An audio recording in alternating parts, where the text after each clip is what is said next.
महोदय, मंत्री जी उत्तर देते हुए मेरा उत्तर नहीं दिया, तो कोई बात नहीं।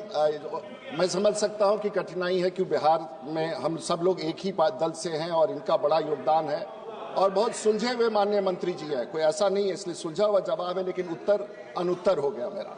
लेकिन कोई बात नहीं, कोई नहीं। ये महोदय इनका थोड़ी ना इसमें रोल है, ये तो राज्य सरकार को देखना है। अब इसमें एक कंपोनेंट है 1500, वो बेचारा किसान को अगर 1500 देना ही हो तो 3000 में 1500 कम हो गया, तो योजना में सुधार कीजिए। मेरा दूसरा प्रश्न महोदय, माननीय प्रधानमंत्री ने, जब आपको याद होगा कोविड में उन्होंने आत्मनिर्भर भारत की घोषणा की और बड़ी घोषणा की और बड़ी योजनाएं लागू हुई और बहुत कामयाब योजनाएं लागू हुई। और उसमें मत्स्य संपदा योजना, माननीय प्रधानमंत्री ने एम्प्लॉयमेंट जनरेशन उस दौरान एक बड़ा संवेदनशील कदम उठाया और मछुआरों के लिए उन्होंने एम्प्लॉयमेंट जनरेशन के साथ साथ ब्लू रेवोल्यूशन की बात कही, जो अपने आप में बहुत उचित था।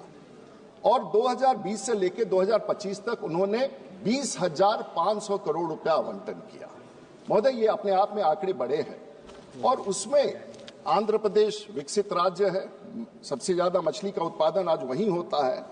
वहां उन लोगों ने मछुआरों के लिए state of art wholesale fish market. अब बिहार जहां 40 लाख लोग काम कर रहे हैं, हमारे यहां आंध्र प्रदेश में लगभग 150 फिश मार्केटिंग सेंटर है, कंप्यूटराइज्ड है, उसके लिए व्यवस्था है, एयर कंडीशनिंग है, लॉजिस्टिक्स है। बिहार में शायद एक है।